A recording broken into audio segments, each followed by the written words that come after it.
প্রতিদিন রুটিন করে এশা এবং ফজরের পর মাইকে কোরআন তেলাওয়াত করা যাবে কিনা। এরপরে প্রশ্ন হলো, পারফিউমের মধ্যে অ্যালকোহল থাকলে কোনো সমস্যা হবে কিনা। বাসা বাড়িতে বাথরুমে হাইকমোড থাকে, হাইকমোডের ঢাকনা বন্ধ করে বিসমিল্লাহ বলে ওযু করা যাবে কিনা, কারণ বাথরুমে বিসমিল্লাহ বলা যাবে না। এরপর প্রশ্ন হলো, সহবাসের পর কোরআন পড়া যায় না, কিন্তু ঘুম যাওয়ার দোয়া পড়া যাবে কি। এরপর প্রশ্ন হলো, আমরা দেখি যখন কোনো লোক মারা যায় জানাজার নামাজের পরে খাটের চার কোনায় চারজন ধরে নেয়, কিন্তু কথা হলো এই যে 10 কদম হাঁটার পর খাটের কোনা পরিবর্তন করে, এরকম করে 4 বার পরিবর্তন করে 40 কদম হলে স্বাভাবিকভাবে হাঁটে, এটা কতটুকু শরীয়ত সম্মত একটু বিষয় দিলে ভালো হতো। এরপর প্রশ্ন হলো, টাকনুর উপরে প্যান্ট গুছিয়ে রেখে নামাজ পড়লে নামাজ নাকি হবে না, এবার ইসলাম কি বলে। এরপরে প্রশ্ন হলো, আমাদের দেশে অনেক জায়গায় দেখা যায় কোনো ব্যক্তি ঘর করলে ঘরের প্রথম পিলারের নিচে স্বর্ণ গহনা, মুরগির রক্ত ইত্যাদি দিয়ে থাকে, এটা শরীয়ত সম্মত কিনা জানলে কৃতজ্ঞতা হবে। আমার প্রতিবেশী সম্পর্কে জানতে চায় কেউ, তারপর আমি আমার প্রতিবেশীর ভালো খারাপ উভয়টি বললাম, এতে করে কি আমি গীবতকারীর মধ্যে শামিল হব। ষাঁড়ের লড়াইয়ের খেলা ইসলামের দৃষ্টিতে জায়েজ আছে কি। প্রথম স্ত্রী মারা গেছেন, স্বামী যদি দ্বিতীয় বিয়ে করে তার প্রথম স্ত্রী কবর থেকে কষ্ট পাবে কিনা। মৃত ব্যক্তিকে স্বপ্ন দেখলে করণীয় কি, বিশেষ করে মৃত মা বাবার আত্মীয় স্বজনকে দেখলে।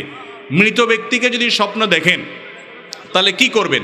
অনেকে বলে মৃত ব্যক্তিকে স্বপ্নে দেখলে কোরআন খতম দিতে হয়, মৃত ব্যক্তিকে স্বপ্নে দেখলে অমুক কাজটা করতে হয়। মূলত আপনার মা বাবা আত্মীয় স্বজন কেউ মারা গেছেন, তাদেরকে আপনি স্বপ্ন দেখলে বিশেষ কোনো কিছু করতে হবে এরকম কোনো নির্দেশ হাদিসে নাই। তবে হ্যাঁ, আপনার যদি মনে হয় আপনার যে মৃত মানুষ আত্মীয় স্বজন যাকে আপনি স্বপ্নে দেখলেন তিনি কষ্টে আছেন, এরকম যদি আপনার কাছে মনে হয় তাহলে ওই ব্যক্তির তরফ থেকে স্বপ্ন দেখার পরে আপনি আল্লাহর কাছে ক্ষমা প্রার্থনা করবেন, তার জন্য দোয়া করবেন, তার পক্ষ থেকে দান সাদকা করবেন, গরিব দুঃখীকে খাবার দিবেন, টাকা পয়সা দিবেন, যে কোনো ভালো কাজ করবেন। কিন্তু সুনির্দিষ্ট কিছু শর্ত নাই যে দেখলেই আপনাকে কিছু করতে হবে। যদি মনে করেন যে তিনি ভালো আছেন, সুখে আছেন, এরকম ইঙ্গিত বোঝা যায় স্বপ্ন থেকে, তাহলে আল্লাহর শুকর আদায় করবেন, এর বাইরে বিশেষ কোনো করণীয় নাই।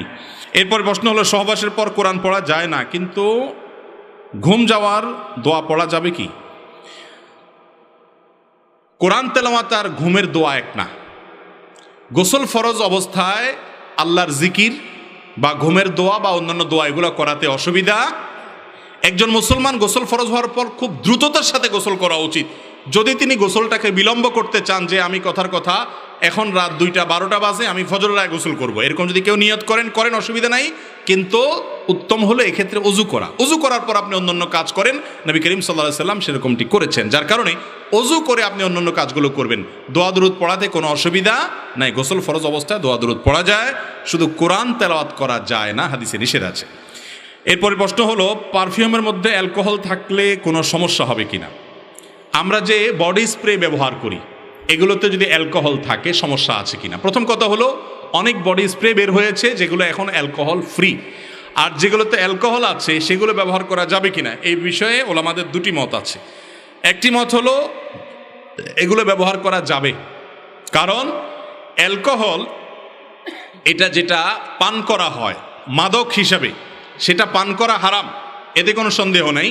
কিন্তু এই বডি স্প্রেতে যে অ্যালকোহল দেয়া হয়ে থাকে এটা এক ধরনের কেমিক্যাল, যার কারণে এটা আসলে পান করার উপযোগী কোনো জিনিসই না, যার কারণে এটা সেই অ্যালকোহল না যে অ্যালকোহল মাদক। এক। দ্বিতীয়ত হলো, মাদক যেটা সেটা পান করা হারাম, কিন্তু সেটা যে নাপাক এমনটি সম্পর্কে অনেক ওলামার কিছু দ্বিমত আছে। তারা বলেন যে হারাম হলেই যে সব কিছু নাপাক হবে এমনটি না। তার দলিল, সাহাবীদের উপর যখন মদ হারাম করে দেয়া হয়েছে হাদিস থেকে জানা যায় মদের ভাঁড় এবং ওই যে মটকা সহকারে তারা ধরে রাস্তায় ফেলে দিয়েছেন। যদি মদ নাপাক হতো তাহলে মুসলমানদের রাস্তায় নাপাক জিনিস সাহাবীরা ফেলতেন না। এরকম আরো অনেক যুক্তি দলিল দিয়া অনেক ওলামা ইকরাম বলেন এটা নাপাক না, যার কারণে অ্যালকোহল পান করা হারাম, কিন্তু এটা লাগলে যে নাপাক হবে ব্যাপারটা সেরকম না, যার কারণে বডি স্প্রেতে অ্যালকোহল থাকলেও সেটা ব্যবহার করা যাবে এই মত অনুযায়ী। সৌদি আরবের শেখ মোহাম্মদ সালেহ আল মুনাজ্জিদ সহ অন্যান্য স্কলাররা এই মতের সপক্ষে রায় দিয়েছেন। এর বিপরীতে আরেকটা মত হলো সতর্কতামূলক, সেটা হলো অ্যালকোহল যেহেতু বাষ্প হয়ে উড়ে যায়, অতএব বডি স্প্রে ব্যবহার এটা যদি আপনি করেন একান্ত নামাজের ঠিক আগ মুহূর্তে না করে এটা ব্যবহার করার পর একটু গ্যাপ দিয়ে নামাজ পড়বেন যাতে বাষ্প হয়ে চলে যায়, তারপর আপনি নামাজ পড়েন। কথা কি বুঝাতে পারছি? আর অনেক ওলামাদের মতে এটা ব্যবহার করাই উচিত না। অতএব আতর অথবা অ্যালকোহল ফ্রি যে বডি স্প্রে আছে সেগুলো ব্যবহার করবেন, সেটা অধিকতর নিরাপদ এবং সতর্কতামূলক।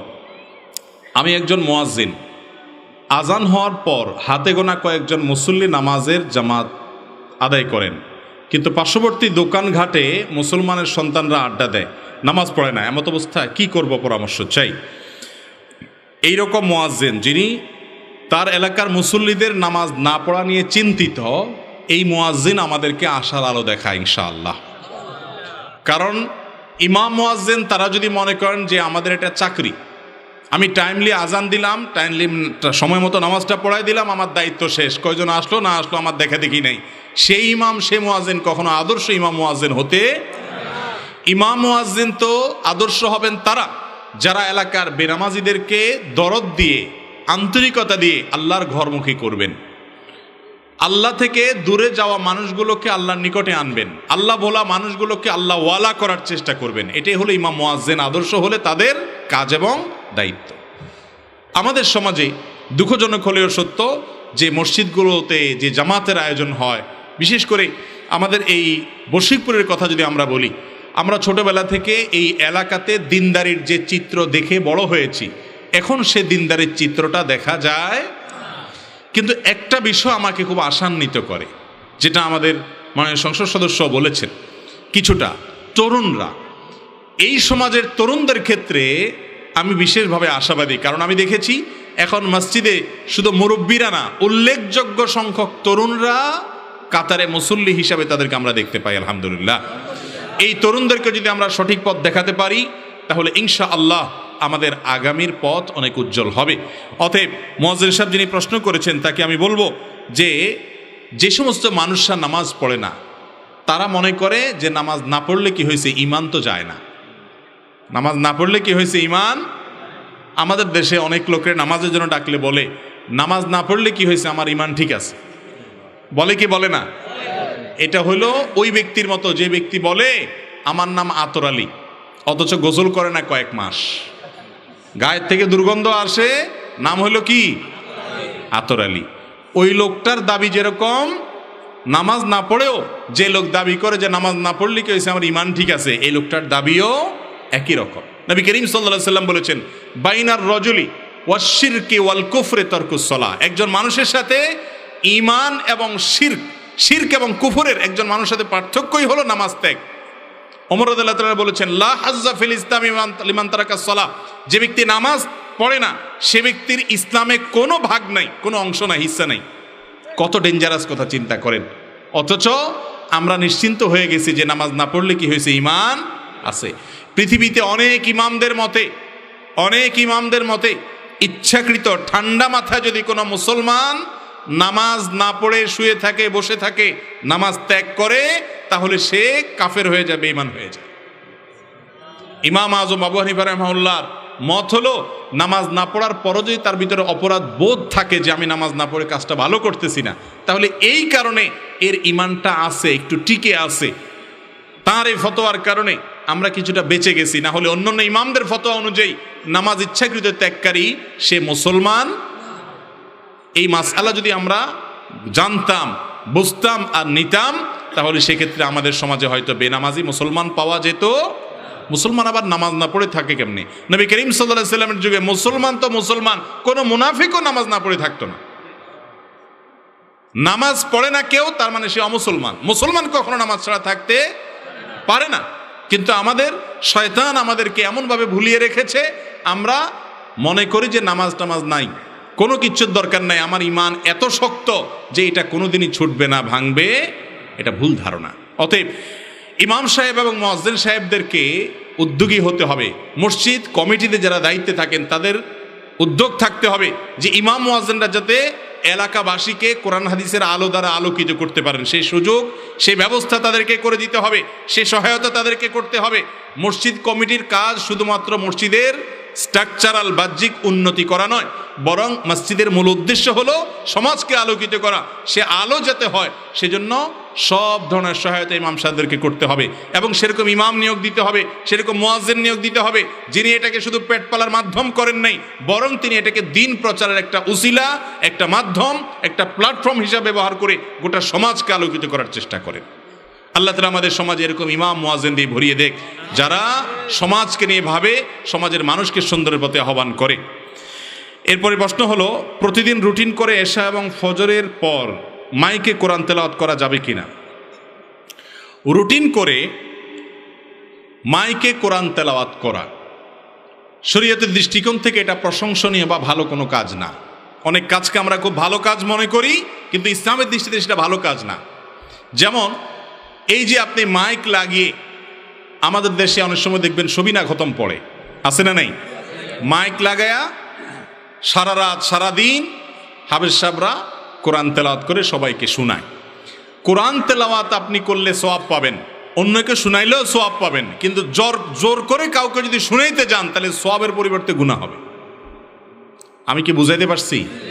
কোরআন তেলাওয়াত করা সওয়াবের কাজ, কাউকে কেউ শুনতে চাইছেন তাকে শুনাইছেন সেটাও সওয়াবের কাজ, কিন্তু আপনি মাইক লাগাইয়া জবরদস্তি কোরআন তেলাওয়াত শুনাইতেছেন সেটা কিন্তু সওয়াবের কাজ না। এই মাহফিল সম্পর্কে আমরা সব জায়গায় বলি, গভীর রাত পর্যন্ত এই যে মাহফিল করছি আমরা, এটা সুন্নাহসম্মত কোনো কাজ না, এটা নবী করিম সাল্লাল্লাহু আলাইহি ওয়াসাল্লামের আদর্শ না। আদর্শ হলো রাতে যত দ্রুত মাহফিল শেষ করা যায় যাতে করে ফজর নামাজ পড়াটা সহজ হয়। 12টা 1টা 2টা পর্যন্ত মাহফিল হলো, এরপরে যায় খায়া শুতে শুতে আরও দেরি হলো, ফজর নামাজ মিস হয়ে গেল। এই মাহফিল বা এই ওয়াজ শোনা বা ওয়াজ করার কোনো যৌক্তিকতা থাকতে, কিন্তু আমরা সেটাই করি। আল্লাহ আমাদেরকে হেদায়েত দান করুন। নবী করিম সাল্লাল্লাহু আলাইহি ওয়াসাল্লামের মসজিদে নববীতে একবার এক লোক জোরে কোরআন তেলাওয়াত করছে। আমাদের নবী করিম সাল্লাল্লাহু আলাইহি ওয়াসাল্লাম ওই লোকের কোরআনের আওয়াজ শুনে পর্দা সরায়া, সম্ভবত ইতিকাফে ছিলেন, পর্দা সরায়া লোকটাকে বললেন, তুমি যে কোরআন তেলাওয়াত করতেছো জোরে, তোমার এই কোরআন তেলাওয়াত কাকে শোনাতে চাচ্ছ? জোরে জোরে কেন তুমি একা একা তেলাওয়াত করছো? আল্লাহকে শোনাতে চাচ্ছ? তো আল্লাহ তাআলা তো আলিমুম বিযাতিস সুদূর, মানুষের অন্তরের খবরও রাখে, তিনি সব কিছু শুনতে পান। এত চিৎকার করে বা আওয়াজ করে শব্দ করে জোর করে শোনানোর দরকার নাই তাকে, তিনি আস্তে পড়লেও শুনেন। তোমার আশেপাশে অনেক মুসল্লিরা আছে, এবাদত গুজার মানুষ আছে মসজিদে, তাদের ডিস্টার্ব হচ্ছে। তাহলে নবী করিম সাল্লাল্লাহু আলাইহি ওয়াসাল্লাম সেই তেলাওয়াতের আওয়াজ যদি কম করতে বলেন, আজকাল আমাদের সবিনার যে মাইক আছে এইটা দেখলে না যায় নবী করিম সাল্লাল্লাহু আলাইহি ওয়াসাল্লাম কি বলতেন, ঠিক না ভাই? ঠিক। অতএব মাইক লাগায়া জবরদস্তি কোরআন তেলাওয়াত শোনানো জায়েজ নাই। আপনি মাইক লাগায় কোরআন তেলাওয়াত শোনাচ্ছেন, কেউ হয়তো মোবাইল ফোনে কথা বলবে, কারোর বাচ্চা আছে অসুস্থ, কেউ হার্টের রোগী, কেউ হয়তো ঘুমে আছেন, কিন্তু আপনার মাইকে যদি তার ডিস্টার্ব হয়, এই জবরদস্তি ইসলাম শেখানো বা জবরদস্তি কোরআন তেলাওয়াত শোনানো, এই নির্দেশ ইসলাম আমাদেরকে দেয় না, এটা ভুল কাজ। অতএব কোরআন তেলাওয়াত হবে, যারা শুনতে চায় তাদেরকে শোনাবেন।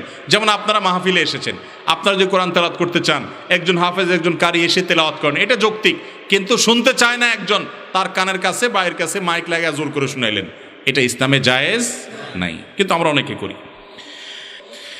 এরপর প্রশ্ন হলো, বাসা বাড়িতে বাথরুমে হাইকমোড থাকে, হাইকমোডের ঢাকনা বন্ধ করে বিসমিল্লাহ বলে ওযু করা যাবে কিনা? কারণ বাথরুমে বিসমিল্লাহ বলা যাবে না। দেখুন, বাথরুমে বিসমিল্লাহ বলা মাকরুহ বা আল্লাহর নাম নেওয়া মাকরুহ, কারণ আল্লাহর নাম অপবিত্র এবং নোংরা কোনো জায়গায় নেওয়া এটা আল্লাহর নামের শানের খেলাফ। এই জন্য বাথরুমে বা টয়লেটের ভেতরে ওযু না করে বাহিরে যদি বেসিন থাকে, টেপ থাকে, সেখানে ওযু করা উত্তম। যদি কারোর বাহিরে কোনো ব্যবস্থাপনা না থাকে ওযুর, তিনি বাধ্য হয়ে ভেতরে টয়লেটেই ওযু করতে হয়, টেপে বা বেসিনে বা টয়লেটের ভেতরে, তাহলে সেক্ষেত্রে তিনি বিসমিল্লাহটা মনে মনে বলবেন, বলে ওযু করে ফেলবেন। কথা কি বুঝাতে পারছি? বাহিরে যদি বেসিন থাকে, বিসমিল্লাহ বলে হাতটা ধুয়ে শুরু করে বাকিটা আপনি বাথরুমের ভিতর করে আসলেন, আর বাহিরে এসে আবার দোয়া পড়লেন, কালিমায়ে শাহাদা পাঠ করলেন। এটা হলো উত্তম এবং নিরাপদ, কারণ টয়লেটে আল্লাহর নাম নেওয়া উচিত না। প্রশ্নকর্তা লিখেছেন যে কমোডের হাইকমোডের ঢাকনা দিয়ে দিলে কোনো সমস্যা আছে কিনা বিসমিল্লাহ বলাতে।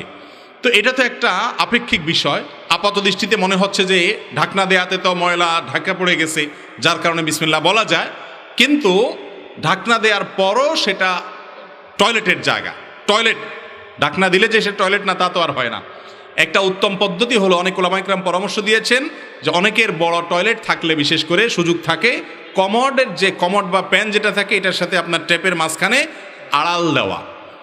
আজকাল প্লাস্টিকের অনেক পর্দা হয়েছে, টেনে পর্দা দিয়ে দেওয়া যায়, অথবা বুক পরিমাণ ওয়াল করে দেওয়া, তাহলে পার্টিশন করে দিলে ওইটা টয়লেট হলো, এটা ওযুখানা হলো, হাত ধোয়ার জায়গা হলো, তাহলে সেক্ষেত্রে আপনি বিসমিল্লাহ পড়তে পারেন। আর এত যদি অসুবিধা হয় তাহলে বাহিরে ওযু করেন, অথবা বিসমিল্লাহটা বাইরে করেন। আর ভিতরেও যদি করতে চান ওযু হবে, কিন্তু বিসমিল্লাহটা মনে মনে করবেন। মুখেও যদি বিসমিল্লাহ বলেন তাতে ওযু হয়ে যাবে, কিন্তু কাজটা অনুত্তম হলো। এটাকে আবার মানুষ এত হার্ডলি নেয়, যে বাথরুমে তাহলে উজু করলে উজুই হবে না, উজু হবে না ব্যাপারটা সেরকম না, বাকি আল্লাহর নামটা সেখানে নেওয়াটা অনুচিত, অনুত্তম কাজ, জাস্ট এটুকু।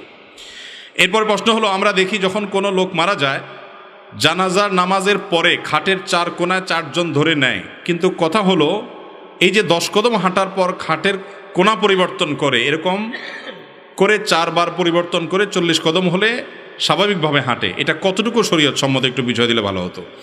এ বিষয়ে আমরা এর আগে বারবার বলেছি বিভিন্ন প্রশ্নোত্তর সেশনে। দেখেন, জানাজার লাশ, মৃত মানুষের লাশ দাফন যারা করে তারা, তাদের মধ্যে এক ধরনের গাম্ভীর্য থাকবে, ভীতিকর একটা পরিস্থিতি থাকবে। সাহাবীরা যখন লাশ বহন করতেন খুব নীরব হয়ে যেতেন, নিস্তব্ধ হয়ে যেতেন, তারা ভাবতে থাকতেন যে আমাদেরকে এইভাবে একসময় বহন করা হবে।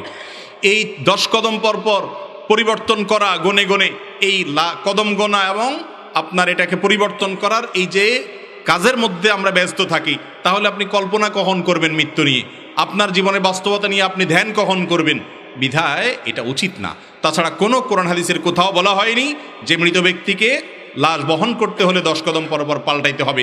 এগুলো কে বা কারা চালু করে দিয়েছে, এগুলোর কোনো প্রুফ বা এগুলোর কোনো ভিত্তি নবী করিম সাল্লাল্লাহু আলাইহি ওয়াসাল্লামের কোনো হাদিস থেকে পাওয়া যায় না। এগুলো আমাদের সমাজে চলে আসছে, আমাদেরকে সুন্নতে ফিরে আসতে হবে, মন গড়া বা চলে আসা জিনিস নয়। এরপর প্রশ্ন হলো, টাকনুর উপরে প্যান্ট গুছিয়ে রেখে নামাজ পড়লে নামাজ নাকি হবে না, এবার ইসলাম কি বলে? টাকনুর উপরে প্যান্ট গুটিয়ে রাখলে নামাজ হবে না, এরকম 2-1 জন বলেছেন, আমি শুনেছি। খুবই দুঃখজনক, এটা খুবই দুঃখজনক মাসালা, কারণ এটা সঠিক কথা না। নামাজ কেন হবে না? বরং পুরুষের পোশাক, প্যান্ট, জামা, পাজামা, চাদর, লুঙ্গি, এই উপর থেকে যে পোশাকগুলো নিচে যায় সেই পোশাকগুলো তার টাকনুর উপরে থাকতে হবে, সেটা নামাজের আগেও, নামাজের পরেও, নামাজের সময়ও, সর্বাবস্থায়। একটি হাদিস আছে আবু দাউদে, যে কোনো ব্যক্তি যদি টাকনুর নিচে পোশাক পরে তাকে বলা হয় মুসবিল, হাদিসের ভাষায়। মুসবিল ব্যক্তির ইবাদত কবুল হবে না। এই জন্য অনেক উলামা ইকরাম নামাজের আগে এটা গোটায় নিতে বলেন। অনেক মসজিদের ইমাম সাহেবরা ঘোষণা দেন যে যাদের নামাজ টাকনুর নিচে প্যান্ট আছে তারা উঠায় নেন, বলে কি বলে না? তো এটা আসলে নামাজের সাথে কোনো রিলেটেড না, বরং একজন পুরুষ তার টাকনুর উপরে প্যান্ট পোশাক এটা নামাজের বাইরে অন্যান্য সময়ও তাকে পড়তে হবে। একজন মানুষ অন্যান্য সময় গুনাহে লিপ্ত হয়, নামাজের সময় ওই যে আবু দাউদে বর্ণিত হাদিসটা, ওটা সনদের ভিতরে কিছুটা আপত্তি আছে, দুর্বলতা আছে। তো ওই হাদিসের ভিত্তিতে বা যে কারণে হোক যে নামাজের সময়ও আল্লাহ নাফরমানি করবো, এই জন্য সে যদি প্যান্ট গোটায় ওটা নিষেধ না। সৌদি আরবের সর্বোচ্চ উলামা পরিষদ, ফতোয়া বিষয়ক স্থায়ী কমিটির ফতোয়া, এই সবগুলোকে একত্র করলে দেখা যায় যে ওনারাও স্পষ্ট এই ধরনের প্রশ্নের উত্তরে অনুমতি দিয়েছেন যে নামাজের মধ্যে কারোর টাকনুর নিচে যদি প্যান্ট যায়, সেটাকে যদি সে গোছায় নেয় যে আমি নামাজের মধ্যে হারামে লিপ্ত থাকবো না, তাহলে এটাতে দোষের কিছু নাই, বরং এটা ভালো। কিন্তু এই ভালো কাজটা আরো ভালো হবে যদি নামাজের পরেও তিনি এইভাবে থাকেন। কথা কি বুঝাতে পারছি? এখানে একটা সূক্ষ্ম ঝামেলা আছে, সেটা হলো যারা বলছেন নামাজ হবে না, ওইটার আর একটা ভিত্তি আছে। ভিত্তিটা হলো নবী করিম সাল্লাল্লাহু আলাইহি সাল্লাম জামার, হাতা ইত্যাদি গোটায় নামাজ পড়তে নিষেধ করছেন। আমরা অনেকে এরকম হাতা গোছায়, হয়তো ওজোর জন্য গোছাইছি, ওই গোছানো অবস্থায় নামাজ পড়তেছি, আছে না নাই? এটা নামাজের আদবের খেলাফ, শানের খেলাফ, হাদিসেও নিষেধ আছে। আপনি কোনো গণ্যমান্য ব্যক্তির সামনে যখন যাবেন তার অফিসে, তো জামাটা মেরাম গোছায় যাবেন না, বরং সব ছেড়ে ছেড়ে দিয়ে পরিপাটি হয়ে ভদ্র সভ্য মানুষের মতো যাবেন, ঠিক না ঠিক? তো আল্লাহর সামনে দাঁড়ানোর আগে আল্লাহ কোরআনে বলেছেন, ইয়া বানি আদম খুযু যিনাতাকুম ইনদা কুল্লি মসজিদ, প্রত্যেক নামাজের সময় সুন্দর পোশাক আশাক এবং পরিপাটি হও যতটুকু তোমার সাধ্যে আছে এর মধ্যে থেকে। অতএব নামাজের মধ্যে এরকম জামার হাতা টাতা এগুলা গোছায় রেখে নামাজ পড়া উচিত না, মাকরুহ। তো এই জন্য ওই প্যান্ট গোছানোটাকে অনেকে ওইটার সাথে মিলায়, ওইটার এটা এক না। কারণ প্যান্ট গোছানোটা তো ওই টাকনুর নিচে যে হারাম হচ্ছে, সে হারাম থেকে বাঁচার জন্য, বিধায় সেই গোছানোটা দোষের না। দোষের হলো শুধু নামাজের সময় গোছাইলেন, অন্য সময় আবার টেনে দিলেন, এটা হলো দোষের। কথা কি বুঝাতে পারছি? এরপরে প্রশ্ন হলো, আমাদের দেশে অনেক জায়গায় দেখা যায় কোনো ব্যক্তি ঘর করলে ঘরের প্রথম পিলারের নিচে স্বর্ণ গহনা, মুরগির রক্ত ইত্যাদি দিয়ে থাকে, এটা শরীয়ত সম্মত কিনা জানলে কৃতজ্ঞতা হবে। ভাই, আমাদের শরীয়তে আল্লাহর দ্বীনের মধ্যে এই ধরনের অযৌক্তিক কুসংস্কারাচ্ছন্ন, এই ধরনের ভুয়া ভিত্তিহীন জিনিস থাকতে পারে? মুসলমান ঘর তৈরি করেছেন, বিসমিল্লাহ বলে প্রবেশ করবেন, আল্লাহ সেখানে বরকত দিবেন, আল্লাহর নির্দেশ অনুযায়ী সেই ঘরে চলাফেরা করবেন, এটা তার কাজ। এই মুরগির রক্ত দিলে আবার দেখা যায় অনেক সময় যে গরুর যে শিং দোনোটা, এই শিং দোনোটাকে অনেক ঘরের দুয়ারে ঝুলে রাখে মানুষ, দেখছেন আপনারা? এই শিং ঝুলে রাখলে কি হবে? মানুষ মনে করে যে ভূত আসবে না। ভূত কি আবার? বলে ভূতে আসবে না। মনে রাখবেন এগুলো সবগুলো কুসংস্কার। এগুলো সবগুলো কি কুসংস্কার।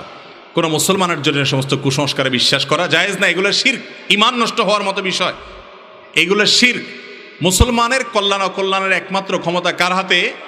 অতএব আশ্রয় চাইবো আমরা আল্লাহর কাছে। আউযু বিল্লাহি মিনাশ শাইতানির রাজিম। আল্লাহ শয়তান থেকে আপনারা আশ্রয় চাই, দোয়া শিক্ষা দিয়েছেন আল্লাহ তাআলা। সেটা না করে আপনি প্যারাক পুতলেন, আপনি রক্ত, মুরগির রক্ত আপনার সেখানে দিলেন, স্বর্ণ বলে দেয়, এটা কোনো কথা হলো? অনেকে স্বর্ণ ধুইয়া পানি দেয়। এগুলা সবগুলা ভিত্তিহীন। এগুলা করলে বরং গুনাহ হবে, কারণ এগুলো এক ধরনের শিরক। এগুলোতে কোনো শক্তি আছে এটা মনে করা হয়। মুসলমান সে শিরকপূর্ণ বিশ্বাস করতে পারে না। এরপর প্রশ্ন হলো, নিজেকে রাসূল সাল্লাল্লাহু আলাইহি সাল্লামের গোলাম দাবি করা যাবে কি না? আমাদের সমাজে অনেক লোক আছে নিজেকে বলে আমি রাসূলের গোলাম। গোলাম শব্দ এটার আরবি একটা অর্থ আছে, আর ফার্সি উর্দুতে এটার আরেকটা ব্যবহার আছে। সাধারণত আরবিতে গোলাম বলা হয় বালককে, বাচ্চাকে, শিশুকে বলা হয় গোলাম। আর ফার্সিতে, উর্দুতে বা আমাদের বাংলা ভাষায়ও সচরাচর গোলাম বলতে বোঝানো হয় দাস। গোলাম বলতে বোঝানো হয় কি? তো আমরা তো আমাদের প্রিয় নবী সাল্লাল্লাহু আলাইহি সাল্লামের বালক, শিশু বা তার বাচ্চাও না, আর তার সে অর্থে দাস বলতে যেটা বোঝানো হয় তার দাসও। আমরা কার দাস? স্বয়ং আমাদের নবীজি সাল্লাল্লাহু আলাইহি সাল্লামও কার দাস? আল্লাহর দাস। অতএব ওই অর্থে আমরা মুসলমান কেউই নবী করিম সাল্লাল্লাহু আলাইহি সাল্লামের গোলাম না। কেউ যদি নবী করিম সাল্লাল্লাহু আলাইহি সাল্লামের গোলাম বলতে বোঝান যে আমি নবীর অনুসারী, আমি নবী সাল্লাল্লাহু আলাইহি সাল্লামের কথা মতো চলি, তার কথার বাইরে চলি না, এই অর্থে নিজেকে গোলাম বলতে চান, তাহলে সেটা হয়তো বলতে পারেন। কিন্তু এই অর্থে এরকম একেবারে বাছাই করে আপনার সকল আপনার যে অর্থগুলো আপত্তিকর সে অর্থগুলো থেকে বাঁচিয়ে এরকম অর্থ, রিজার্ভ অর্থ নিয়ে কেউ গোলাম বলে, এটা খুব জটিল এবং কঠিন বিষয়। এরকম দুষ্প্রাপ্য এরকম হওয়ার কথা না। এই জন্য মুসলমান আমরা সবাই আব্দুল্লাহ, আব্দুর রহমান, আমরা কেউ নবী করিম সাল্লাল্লাহু আলাইহি সাল্লামের গোলাম বা দাস নই, বিধায় এরকম রাখা উচিত না, এরকম নাম।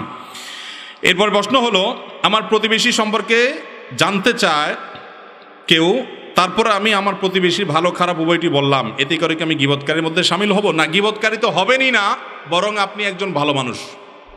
কারণ আপনার কাছে যখন কেউ কারোর সম্পর্কে জানতে চাইবে, ধরেন কেউ মেয়ে দিবে, বিয়ে কারো ছেলের সাথে আপনার কাছে এসে জিজ্ঞাসা করলেন, ভাই অমুকের ছেলে অমুকরে চিনেন? আপনি বললেন হ্যাঁ চিনি, আমার বাড়ির পাশেই তো তার বাড়ি। তো জিজ্ঞেস করলো মানুষটা কেমন? আপনার সাথে তার সম্পর্ক খুব ভালো, দরহম মরহম, দোস্তি আছে, বা আপনার ভাই বেরাদার লাগে। আপনি তখন সেই সুযোগে বললেন যে এই এলাকাতে তো এরকম ফেরেশতা ছেলে আরেকটা নেই, বা এরকম ফেরেশতা মেয়ে আরেকটা নাই। আসলে কিন্তু ডাহা মিথ্যা কথা। তাহলে এটা হলো আমানতের খেয়ানত করা। আপনার মিথ্যা কথার কারণে সে ব্যক্তি সেখানে আত্মীয়তা করে ধরা খাবে। তাহলে আপনার এই কথার কারণে লোকটা বিপদে পড়বে কি পড়বে না? এইসব জায়গায় তার যদি দোষ থাকে, সে দোষ বলাটা বরং দায়িত্ব। সে দোষ বলাটা বরং কি, ভাই তার এই গুণ আছে, এই দোষ আছে আমার জানা মতে, যেটা জানেন সেটা বলবেন। আবার দেখা যায় আমাদের দেশে যার সাথে সম্পর্ক ভালো নাই, তার কাছে যদি জিজ্ঞাসা করতে আসে, ওই বেচারা যদি সেই লোকের কাছে যায় পড়ে, তাহলে তো সে ধরা খাইছে, ঠিক না নাই? তখন বলে যে হায় হায় ভাই, আপনারা আর মানুষ খুঁজে পাইলেন না, এই জায়গায় আসছেন, এদের মতো অমানুষ তো আমাদের এই পুরা গ্রাম ইউনিয়নের মধ্যে আরেকটা নেই। তার নামে ডাহা মিথ্যা কথা বানায়া বলে সম্পর্কটা নষ্ট করে দেয়, আছে না নাই? এগুলো সবগুলো কবিরা গুনাহ, শাহাদাতুজ জুর, মিথ্যা সাক্ষ্য দেওয়া, এগুলা। বরং আপনার দায়িত্ব হলো যা বাস্তব সেটা বলে দেওয়া, এটা বলে দেওয়া বরং দায়িত্ব। এগুলা গীবত হবে না। একজনকে টাকা হলাদ দিবে, আপনাকে জিজ্ঞাসা করছে ভাই লোকটার লেনদেন কেমন, আপনি যদি জানেন যে লোকটা টাকা নিয়ে ঘুরায় সবাইকে, তাহলে আপনি এই যে বেচারা টাকা হলাদ দিতে চাচ্ছে তাকে বলে দেওয়া যে ভাই লোকটার কিন্তু এই ক্যারেক্টার, এই চরিত্র আমার জানা আছে, এটা বলে দেওয়া বরং আপনার ইমানি দায়িত্ব। কথা কি বুঝাতে পারছি? এটা বললে কোনো গীবতের গুনাহ হবে না। এরপর প্রশ্ন হলো, ষাঁড়ের লড়াইয়ের খেলা ইসলামের দৃষ্টিতে জায়েজ আছে কি? ষাঁড়ের লড়াইয়ের খেলা আমাদের দেশে ষাঁড়ের লড়াই হয় অনেক এলাকাতে। চট্টগ্রামে, কক্সবাজারের দিকে একটু বেশি হয়, অন্যান্য এলাকাতেও হতে পারে। ষাঁড়ের লড়াই সম্পর্কে আপনারা টুকটাক জানেন যে একটা গরুর সাথে অন্য গরুর লড়াই লাগাই দেওয়া হয়। লড়াই যাতে জমজমাট হয় সেজন্য লাল কাপড় দিয়ে আরও বিভিন্ন প্রক্রিয়া দিয়ে তাদেরকে নানাভাবে উত্তেজিত করে তোলা হয়, খেপিয়ে তোলা হয়, যাতে করে প্রতিপক্ষ ষাঁড়কে আক্রমণ করতে পারে। ষাঁড়ের লড়াইয়ে কি হয়, এক ষাঁড় অন্য ষাঁড়কে তার শিং দিয়ে আঘাত করে কখনো রক্তাক্ত করে, কখনো আহত করে, কখনো হয়তো মেরেও ফেলে। একটা ষাঁড়ের আঘাতে আরেকটা ষাঁড় রক্তাক্ত হচ্ছে, আঘাতপ্রাপ্ত হচ্ছে, হয়তো মৃত্যুর কোটে ঢলে পড়ছে, আর আমরা সেটা দেখে হাসি পাচ্ছি, হাসি এবং বিনোদন করছি, আমরা মজা নিচ্ছি, আমরা সেটাকে আপনার আনন্দের একটা উপলক্ষ বানিয়ে নিয়েছি। এটা কোনো সভ্য, এটা কোনো ভদ্র মানুষের কাজ হতে, ইসলামী শরিয়ার দৃষ্টিকোণ থেকে এই খেলা হারাম, এই খেলা জায়েজ হওয়ার কোনো কারণ থাকতে। নবী করিম সাল্লাল্লাহু আলাইহি সাল্লাম বলেছেন, ইন্নাল্লাহা কাতাবাল ইহসানা আলা কুল্লি শাই। মানুষ তো বটেই, আল্লাহ তাআলা অন্যান্য প্রাণীদের প্রতি পর্যন্ত ইহসান করা, অনুগ্রহ করাকে ফরজ করে দিয়েছে। অতএব কোন পশু যদি তোমরা জবে করো, নবী করিম সাল্লাল্লাহু আলাইহি সাল্লাম বলেছেন সহিহ মুসলিমের হাদিস, তোমরা ভালো করে চাকুকে ধার দিবে, কারণ চাকু যদি ভালো করে ধার দেওয়া হয় তাহলে পশু খুব দ্রুততার সাথে জবে হয়ে যাবে। অযথা ধোঁতা, ভোঁতা এবং কম ধারওয়ালা ছুরি দিয়ে, চাকু দিয়ে তাকে জবে করলে বিনা কারণে তাকে অনেক সময় ধরে কষ্ট দেওয়া হবে।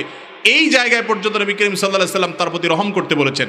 একজন সাহাবী একটা পাখি ধরে নিয়ে এসেছেন, ওই পাখির বাচ্চাগুলো আরেক জায়গায়, নবী করিম সাল্লাল্লাহু আলাইহি সাল্লাম দেখে তাকে ভৎসনা করেছেন এবং তাকে বলেছেন এগুলোকে রেখে দিয়ে আসতে, কারণ বাচ্চা এবং মা দুই জায়গায় হওয়ার কারণে তাদের কষ্টের কারণ হবে, এটা তাদের প্রতি নির্মমতা হবে। অতএব ষাঁড়ের লড়াইয়ের মতো এরকম নিষ্ঠুর, এরকম নির্মম, এরকম বর্বর কাজ, এটা কোনো আমাদের সংস্কৃতি হতে পারে। বিভিন্ন পত্রিকা বলে ষাঁড়ের লড়াই এটা আমাদের নাকি ঐতিহ্য, এটা নাকি আমাদের সংস্কৃতি। না, এটা আমাদের ঐতিহ্য না, এটা আমাদের সমাজের কুসংস্কার। এটা আমাদের সমাজের কি কুসংস্কার। এ ধরনের বর্বর এবং এ ধরনের অযৌক্তিক এবং নিষ্ঠুর কাজ এটা কখনো আমাদের বিনোদনের মাধ্যম হতে পারে না। এরপরের প্রশ্ন হলো, প্রথম স্ত্রী মারা গেছেন, স্বামী যদি দ্বিতীয় বিয়ে করে তার প্রথম স্ত্রী কবর থেকে কষ্ট পাবে কিনা? এক্ষেত্রে যদি কষ্ট পায় তাহলে ওই লোকের হয় বিয়ে করা কি জায়েজ হবে? ভাই, আমরা আখিরাত সম্পর্কে ধারণা যে আমাদের একেবারেই নাই, এর একটা প্রমাণ হলো এ ধরনের প্রশ্ন। দুনিয়া থেকে একটা মানুষ চলে যাওয়ার পর, দুনিয়াতে কোনো মহিলার মৃত্যুর পর তার স্বামী কি আরো একটা বিয়ে করছে না আরো 4টা করছে, ওইটা দেখার মতো, ওইটা ভাবার মতো শক্তি, সুযোগ, সামর্থ্য থাকলেও তার সেটা ভাবার মতো ফুরসত তার থাকবে না। ইয়ানফসি ইয়ানফসি করে তার আখিরাতের যে ঘাটগুলা সে পার হচ্ছে, সে ঘাটগুলো পার হওয়া নিয়ে সে পাগল পড়া থাকবে। কথা বুঝাতে পারছি? সেখানে তার স্বামী কি আরেক বিয়ে করলো কিনা তাতে অভিমান করবেন তিনি, রাগ করবেন তিনি, এত সহজ বিষয় না। আখিরাতের যে সফর, সে সফরটা তো সহজ না। সেখানে ইয়ানফসি করতে করতে অস্থির থাকবে, বেচাইন থাকবে, ঠিক না বেঠিক?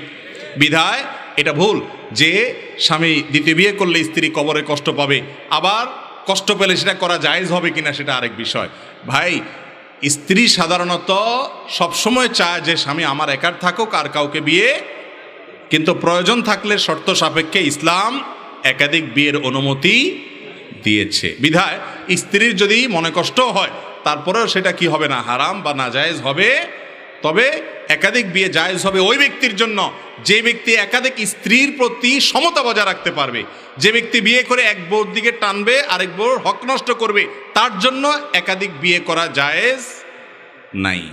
এই কনফিডেন্ট নিজের উপরে থাকতে হবে, আত্মবিশ্বাস থাকতে হবে যে আমি এর বাইরে যাব না, অর্থাৎ অসমতা হয় এরকম কোনো আচরণ করব না। অনেক শিক্ষা প্রতিষ্ঠান বিভিন্ন ফি আদায় সরকারের নির্ধারিত ফি থেকে অতিরিক্ত, এর শরঈ বিধান কি? কোনো প্রতিষ্ঠান এটা যদি নির্ধারিত ফির বাইরে অতিরিক্ত ফি আদায় করে এবং সেটা যদি টিচাররা নিজেরা ভাগযোগ করে নেয়, দুর্নীতি অংশ হিসাবে করে, তাহলে সে ফি নেওয়াটা গুনাহ এবং সে ফির ভাগ নেওয়াটাও অন্য টিচারদের জন্য হারাম, এটা জায়েজ নাই। এটা অনেক শিক্ষা প্রতিষ্ঠানে হয়ে থাকে। এরপর প্রশ্ন হলো, আমি ফজরের সুন্নত নামাজ ঘরে পড়ে যদি মসজিদে গিয়ে দেখি জামাতের আগে আমার হাতে সময় আছে, তাহলে 2 রাকাত দুহুল মসজিদ নামাজ পড়া যাবে কিনা? দেখেন, ফজরের আগের সুন্নতটার ক্ষেত্রে নবী করিম সাল্লাল্লাহু আলাইহি সাল্লামের সিস্টেম ছিল বাসা থেকে সুন্নত পড়ে আসতেন আর জামাত দাঁড়ায় যাইত। আপনি যদি বাসা থেকে সুন্নত পড়ে আসেন ফজরের সময়, তাহলে এমনভাবে আসবেন যা আপনিও আসছেন, জামাত দাঁড়ায় গেছে। আর যদি মসজিদে আপনি আগে আসতে চান তাহলে সুন্নত মসজিদে এসে পড়বেন, কারণ ফজরের আগে 2 রাকাত সুন্নত ছাড়া আর কোনো নামাজ হাদিস দ্বারা প্রমাণিত না। যার কারণে ওইভাবে আসবেন।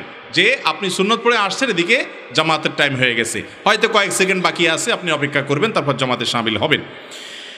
এরপরে প্রশ্ন হলো, আমাদের দেশে দেখি ফজরের আজান ৪৫ মিনিট বা ১ ঘন্টা ধরে চলতে থাকে, বিভিন্ন মসজিদে ভিন্ন ভিন্ন সময় আজান দেয়, এটা কোরআন ও হাদিসে সঠিক কিনা? এই কারণে দেখা যায় অনেক সময় যাহারা নফল রোজা রাখে এবং তাহাজ্জুদের নামাজ পড়ে তাদের অনেক সমস্যায় পড়তে হয়। এটা ঠিকই বলেছেন, খুবই দুঃখজনক অধ্যায়।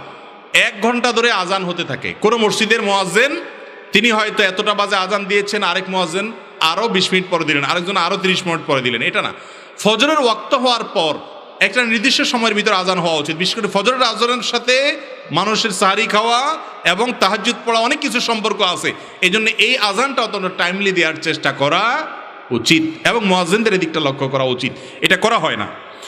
এরপর প্রশ্ন হলো, আমি আবু বকর সিদ্দিক লক্ষ্মীপুর জেলা থেকে আপনার শরীর সমাধানগুলো সবসময় শুনে থাকি। আমার প্রশ্ন হলো, মোবাইলের রিংটোনে ইসলামিক পদ্ধতিটা বলবেন।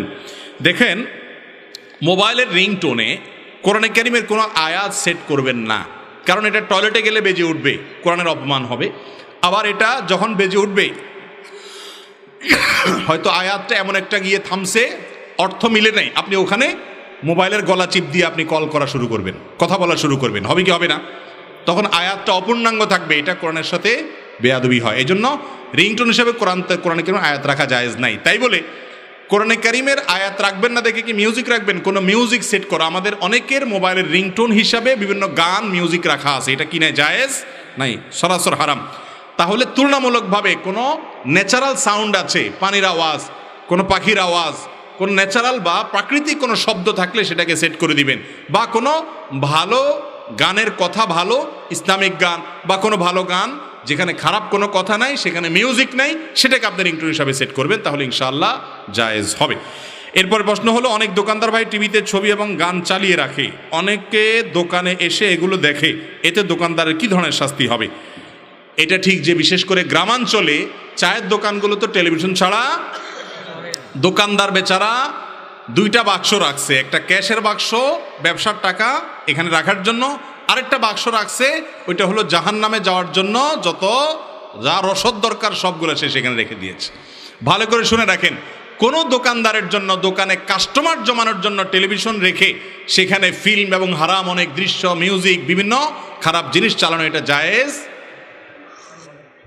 কিন্তু এই নাজায়েজ কাজটা আমাদের দেশে অনেকে করে কি করে না?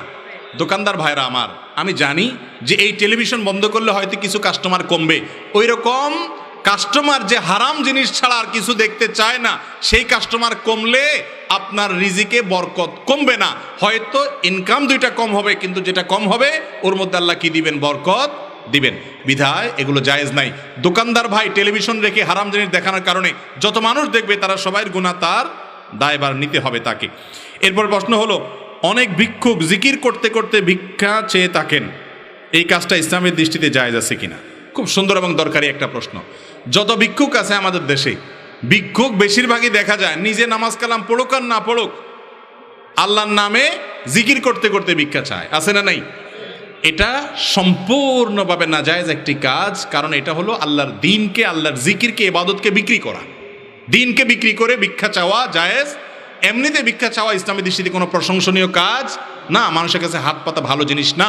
নবী করিম সাল্লাল্লাহু আলাইহি ওয়াসাল্লাম ভৎসনা করেছেন ওই লোকদের যারা মানুষের কাছে হাত পাতে ভিক্ষা চায়, সেখানে আবার ভিক্ষা চাইতে চাইতে আল্লাহর নামে ভিক্ষা চাইবেন, এটা জায়েজ নাই। নবী করিম সাল্লাল্লাহু আলাইহি ওয়াসাল্লাম বলেছেন, আল্লাহর নামে, আল্লাহর দোহাই দিয়ে যদি কেউ কিছু চায় সেটা শুধু জান্নাত চাইবে, মানুষের কাছে কোনো কিছু আল্লাহর দোহাই দিয়ে চাওয়া জায়েজ নাই। অন্য এক হাদিসে আসছে নবী করিম সাল্লাল্লাহু আলাইহি ওয়াসাল্লাম বলেছেন, আল্লাহর অভিশাপ, আল্লাহর লানত নাজিল হয় ওই ব্যক্তির উপরে যে ব্যক্তি আল্লাহর দোহাই দিয়া মানুষের কাছে বিভিন্ন জিনিস চায়। তাহলে যারা ভিক্ষা চান তাদের জন্য এটা করা জায়েজ নাই। আল্লাহর জিকিরকে আপনি অর্থ উপার্জনের মাধ্যম বানিয়েছেন, এটা জায়েজ নাই। হ্যাঁ, কোনো ভিক্ষুক যদি এভাবে আপনার কাছে চায় আল্লাহ জিকির করতে করতে, তাহলে আপনি আল্লাহর নামের সম্মানার্থে তাকে ফিরিয়ে দিবেন না, কিছু না কিছু তাকে দেওয়ার চেষ্টা করবেন।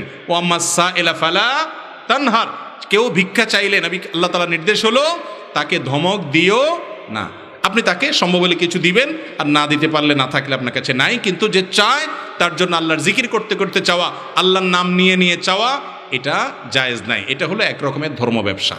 এটা হলো এক রকমের কি ধর্ম ব্যবসা, যে আপনি আল্লাহর দ্বীনকে, জিকিরকে বিক্রি করে কিছু পয়সা কামাই করতেছেন। আল্লাহ আমাদের ভাইদের বোঝার তৌফিক দান করুন।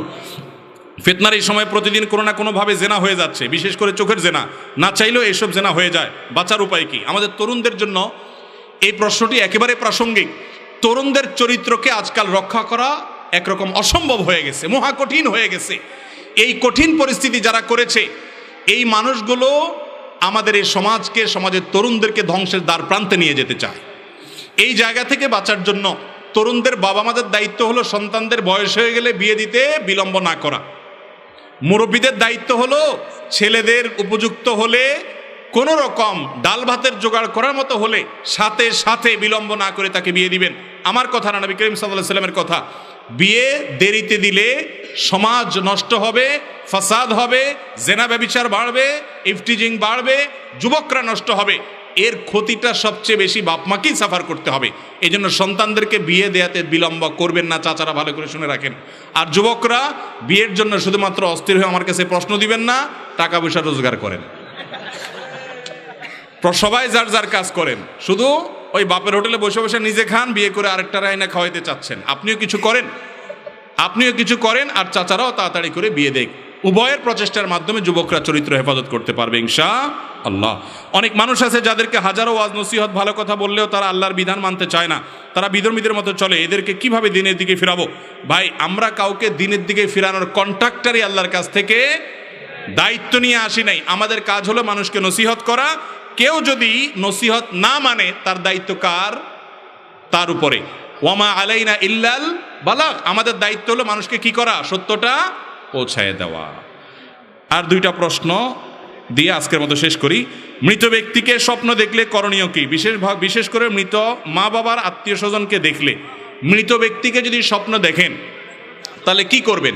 অনেকে বলে মৃত ব্যক্তিকে স্বপ্নে দেখলে কোরআন খতম দিতে হয়, মৃত ব্যক্তিকে স্বপ্নে দেখলে অমুক কাজটা করতে হয়। মূলত আপনার মা বাবা আত্মীয় স্বজন কেউ মারা গেছেন, তাদেরকে আপনি স্বপ্ন দেখলে বিশেষ কোনো কিছু করতে হবে এরকম কোনো নির্দেশ হাদিসে নাই। তবে হ্যাঁ, আপনার যদি মনে হয় আপনার যে মৃত মানুষ আত্মীয় স্বজন যাকে আপনি স্বপ্নে দেখলেন তিনি কষ্টে আছেন, এরকম যদি আপনার কাছে মনে হয়, তাহলে ওই ব্যক্তির তরফ থেকে স্বপ্ন দেখার পরে আপনি আল্লাহর কাছে ক্ষমা প্রার্থনা করবেন, তার জন্য দোয়া করবেন, তার পক্ষ থেকে দান সাদকা করবেন, গরিব দুঃখীকে খাবার দিবেন, টাকা পয়সা দিবেন, যে কোনো ভালো কাজ করবেন। কিন্তু সুনির্দিষ্ট কিছু শর্ত নাই যে দেখলেই আপনাকে কিছু করতে হবে। যদি মনে করেন যে তিনি ভালো আছেন, সুখে আছেন, এরকম ইঙ্গিত বোঝা যায় স্বপ্ন থেকে, তাহলে আল্লাহর শুকর আদায় করবেন। এর বাইরে বিশেষ কোনো করণীয় নাই। ভয়ঙ্কর কিছু কবিরা গুনাহ সম্পর্কে বলুন যার শাস্তি ভয়াবহ। কবিরা গুনাহ যেগুলোর শাস্তি ভয়াবহ, তার মধ্যে সবচেয়ে বড় কবিরা গুনাহ হলো নামাজ ত্যাগ করা। শিরকের পরে সবচেয়ে বড় কবিরা গুনাহ কি? নামাজ ত্যাগ করা, জেনা করা। বিশেষ করে আজকাল তরুণদের জন্য এটা অনেক গুরুত্বপূর্ণ। তারুণ্যকে, যৌবনকালকে জেনা থেকে, হারাম রিলেশন থেকে বাঁচানো এটা অলমোস্ট কঠিন, বরং অসম্ভবের মতো হয়ে গেছে।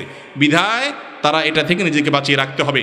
অন্যের সম্পদ আত্মসাৎ করা, কারোর হক মেরে খাওয়া, এটা হলো আল্লাহর জমিনে সবচেয়ে ভয়ঙ্কর হারাম কাজগুলোর মধ্যে একটা হারাম কাজ। আল্লাহ রাব্বুল আলামিন আমাদের সবাইকে সব ধরনের হারাম কাজ থেকে, সব ধরনের পাপের কাজ থেকে বেঁচে থাকার তৌফিক দান করুন। হাদা ওয়া উসাল্লি ওয়া